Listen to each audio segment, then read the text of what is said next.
ያለፈ ማለት ለምሳሌ ያለፉ ነገሮች ለምሳሌ አሁን እበላለሁ ካላችሁ አይስ ነው አይደለ? የዚህ ያለፈ ምን ይሆናል ማለት ነው? አድርጌያለሁ እያላችሁ ማውራት ስትፈልጉ እነዚህ ቨርቧኖች የሉም እዚህ ጋር ያስቀመጥኩላችሁ እነዚህን ምን ማድረግ ያለፈ ማድረግ ቨርብቱ ማድረግ ማለት ነው። ለምሳሌ አይት እበላለሁ በልቻለሁ ከሆነ ምን ይሆናል ማለት ነው?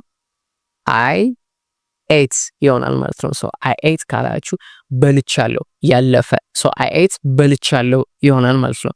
ኦኬ ለምሳሌ አንብቤያለሁ ከሆነ ማንበብ ሪድ ነው። ስለዚህ ያለፈ ካረጋችሁት ምን ይሆናል ማለት ነው? ሬድ ይሆናል። ስለዚህ አይ ሬድ ትሉኛላችሁ ማለት ነው። ሶ አይ ሬድ አንብቤያለሁ። ኦኬ ጎ መሄድ አይደለ? ስለዚህ ሄጃለሁ ያለፈ ምን ይሆናል?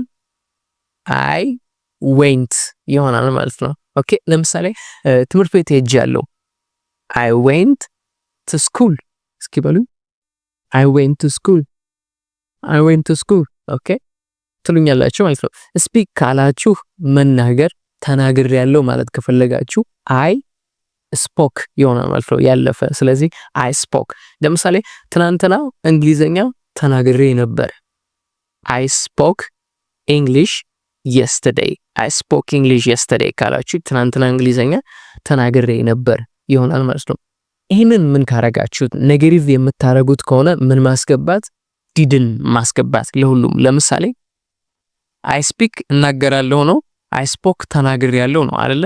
ስለዚህ አልተናገርኩም ማድረግ ከፈለጋችሁ I didn't speak ትሉኛላችሁ ማለት ነው። ለምሳሌ ትናንትና እንግሊዘኛ አልተናገርኩም ኦኬ ሁሉንም ቀን ሙሉ ቀኑን እንግሊዘኛ አልተናገርኩም I didn't speak English the whole day I didn't speak English the whole day ሙሉ ቀኑን እንግሊዘኛ አልተናገርኩም ኦኬ I didn't speak እላለሁ ማለት ነው። ኦኬ ለምሳሌ ትምህርት ቤት አልሄድኩም ትናንትና I didn't መሄድ go ይሆናል ማለት ነው። ኦኬ so I didn't go to school yesterday I didn't go to school yesterday እስኪ በሉ I didn't go to school yesterday okay I didn't go to school yesterday አልተማርኩም I didn't learn ይሆናል ማለት ነው። I didn't learn እስኪ በሉ I didn't learn። ለምሳሌ ቅድም በፕሬዘንት ሳሳያችሁ ቁርሴን እበላለሁ ምንድን ነበር? I eat my breakfast ቁርሴን አልበላም I don't eat my breakfast አይደለ?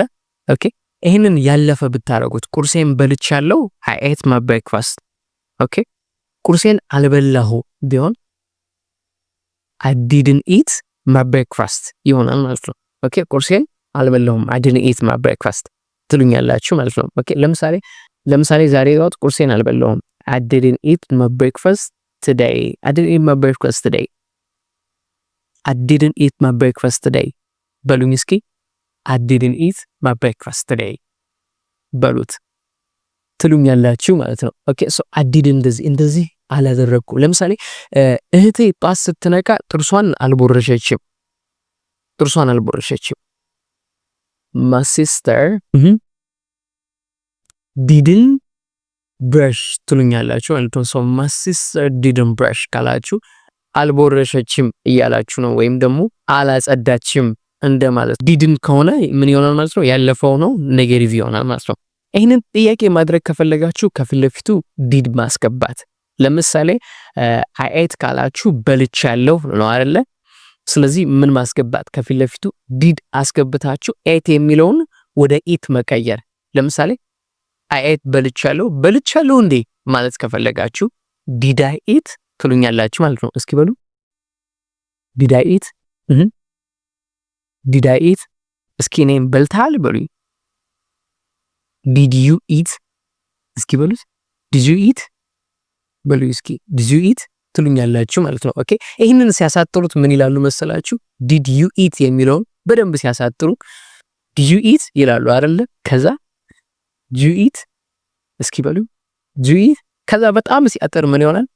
ጂት ይበሉ ጂት። ለምሳሌ እናንተ የሆነ ፈረንጅ መጥቶ ምን ካላችሁ ጂት ካላችሁ በልታችኋል እያላችሁ ነው ማለት ነው። እስኪ እኔን ቁርስ በልታል በሉኝ ቁርስ በልታል did you eat breakfast አይደለ? ስለዚህ ጂት breakfast እስኪ በሉ ጂት breakfast ጂስፔክ ውስጥ ትላላችሁ ማለት ነው። ኦኬ ሶ ይህንን ይመስላል ምን ፓስት ኦኬ ፕሬዘንት እና ፓስት እነዚህን ይመስሉ። በቀጣይ ቪዲዮ ፊውቸርንና ፕሬዘንትን በደንብ እናያለን ማለት ነው። ኦኬ ሶ ይሄ ገብቷችኋል?